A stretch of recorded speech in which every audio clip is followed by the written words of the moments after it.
So we've just arrived at the Mile High Stadium, the Broncos Stadium. We're just about to go into our tour. The tour starts from Gate 1, which is the Hall of Fame.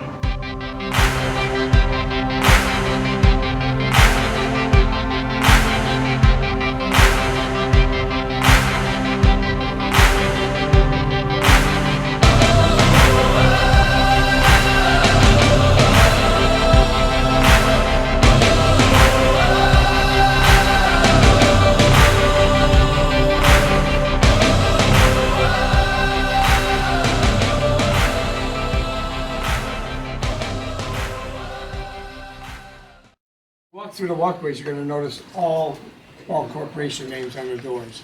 You might see an individual name here or there, but they own a company too, so it is all business right off. That's the only way anybody can afford one of these things. It's absolutely amazing.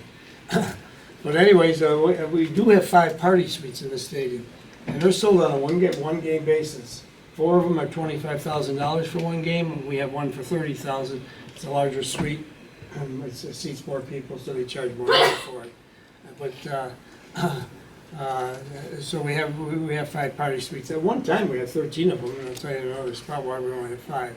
At the time we were the 3rd largest in the NFL. The 2 ahead of us, there won't be any surprise to you. Houston and Dallas. Texas teams always have to have everything bigger and better than everybody else, so that's not a surprise. But what is a surprise is not this past season, but the season before. The Jacksonville Jaguars put in a jumbotron bigger than everybody. It's so big they even have a swimming pool in the middle with hot tubs around it. So now they don't have any fans, they just have a big jumbotron. Every time I tell that little joke, I remember a guy sitting up here, he raised his hand and he says, "I'm from Jacksonville." I says, "Oh, that's nice." He says, "Yeah, I don't have to buy a ticket anymore." Down low, you feel like you're right over the top of the game. You can see the game well, even though they look about that big. You can see them well. Well, eventually you have to come down.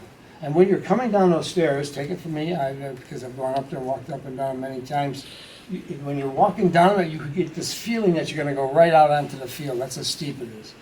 Now, if you've had a couple of drinks too many, which none of us ever do, or there's snow and ice in those stairs, you're hanging onto that railing because it really gives you that feeling you're going to go out. Now, we haven't lost anybody out of the seats yet. I have to say yet because of we've had some close calls. Most of those are due to those extra drinks I was talking about. Now, we did lose one person. It was a Monday night game. It's the only one we lost in the stadium. It was a bargain, but it was.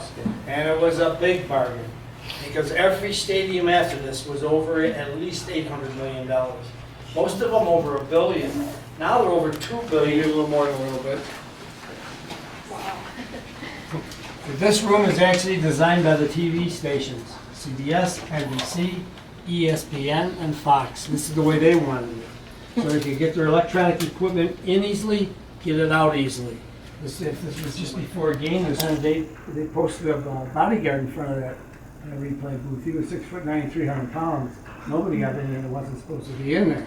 Well, they don't use that anymore. If you watch the games, they now, when they have a controversial play, head referee goes over to the sideline. All Patriots.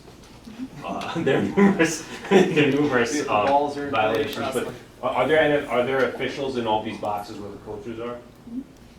Officials? I mean NFL officials, making sure that. No, I don't think there is. That's all they do up here, is they send down plays to the head coach. He makes the decision because of an NFL rule. All NFL teams have to abide by this rule. You have to have at least 5% of your tickets on sale for the general public. Here it comes to just under 4,000 tickets. Now, half of those go to the visiting team. And whatever they don't use or sell, they'll send it. Right about where that ranch-style fence was, and so it was pretty close. Now, obviously, they knocked it down and picked the parking lot at one time. And at one time, this whole area here was city dump. In 1948, 2 brothers bought this land for $1, and they built the original stadium. It was built for a minor league baseball team called the Denver Bears. And now there's a nice little suite here. You're going to be able to sit down for a couple minutes. See, while you're sitting here and I'm talking to you, I'm going to give you a little bit of a treat. Okay, you can pass it around. Super Bowl ring, 50th Super Bowl. The Broncos won. We're gonna take a picture of him. Now, I gotta tell you though, it's a fake. So if you steal it, you're not getting anything but a $24.95 on eBay. Google, I'm sorry, Google. The real ones are worth $35,000. Now, Broncos did something that I haven't heard of any other team doing. Seattle's as close as the ones that, to what the Broncos did, but they didn't do everything that they did. Because when they went to that Super Bowl, they took all 2,000 full-time employees with them. They paid their airfare, hotel room, food, Super Bowl, and they all got one of those rings worth $35,000. Now, you put that next to a real one, you cannot tell the difference. The weight, everything is the same. Now, the only way you can tell is if you have a jeweler's loupe. And I had a guy in my tour one time, I mentioned that, he said, I've got one of those.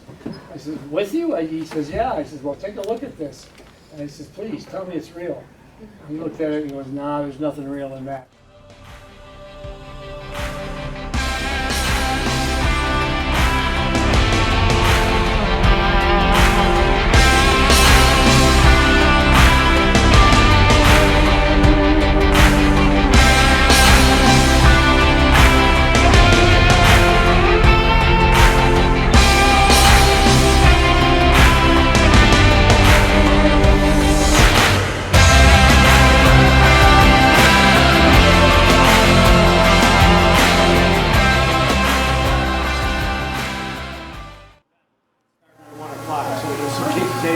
Tablecloths and everything else. Now, yeah, we're going to go in. We're in for a run. But we have this nice big welcome sign here for the visiting team. It really isn't a welcome sign. They want to remind them. This is the last thing they see as they're going out to the field. They want to remind them that it's a mile high. They are thin. You're not going to breathe too well. Cramp up easily at altitude. Have a nice day. It's all up there. You can't see it. A lot of the teams don't like this sign. They tape up a curtain up there so the players don't see it. I have ourselves somewhat covered because right around the corner where the lady's standing, there's another sign just like this, and that's where they unload the visiting team bus. So they're going to see it one way or the other. Now when we go in here, the first door on the left, head coach gets his own locker room. He has a nice big locker room. He's got his own restroom. He's got a TV. He's got a desk and a refrigerator in there. This is the assistant coach's locker room. It's no big deal. They have these little thin lockers. You can hang a hat or a coat or whatever on there.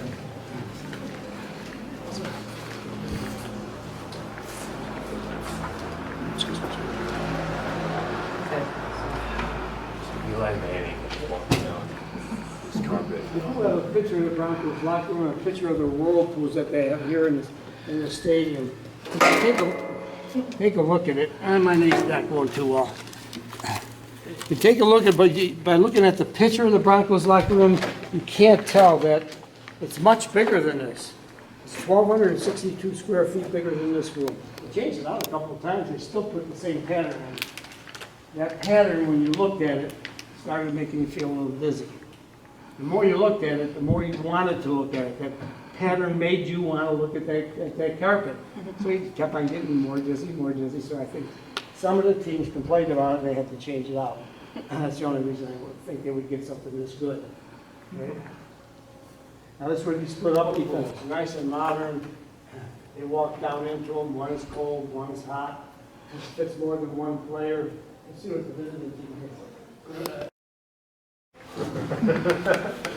Yeah, it looks like something out of the 1920s. They get two tubs, one hot, one cold, fits one player. And they got to climb up in there to get in there. You saw what the Broncos had. Taping tables along here, they're high tables. They fill the shelves up with tape. Player sits up on top of it. They inject water into the players. Because of their muscle mass, they can't drink enough fluids to keep themselves from cramping up, especially at altitude. The air is thinner and drier, so you cramp up a lot easier.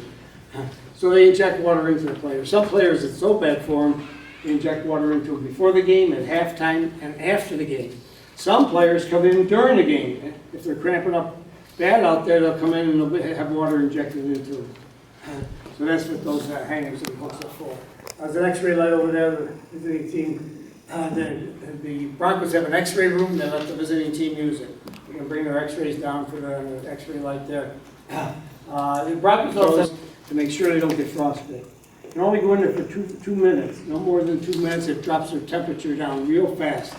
Takes all the aches and pains out of their muscles. They say that works fantastic. You know, normally we'd be going out to the field, but of course we went out to the field on the 50-yard line there. There's one more sign to see right where the entrance is for the visiting team to go out onto the field. Come from sea level to Denver, you lose 20% of your oxygen capacity. Higher you go, more you lose. Imagine what you got at 29,000. But anyways, this sign is a head game sign. These guys are going out to play football, and not one of them would stop there and read this sign with all the symptoms, what you should do if you have any of these symptoms. But I pointed out because it's there, I show it to you. Okay? Please, have a good one.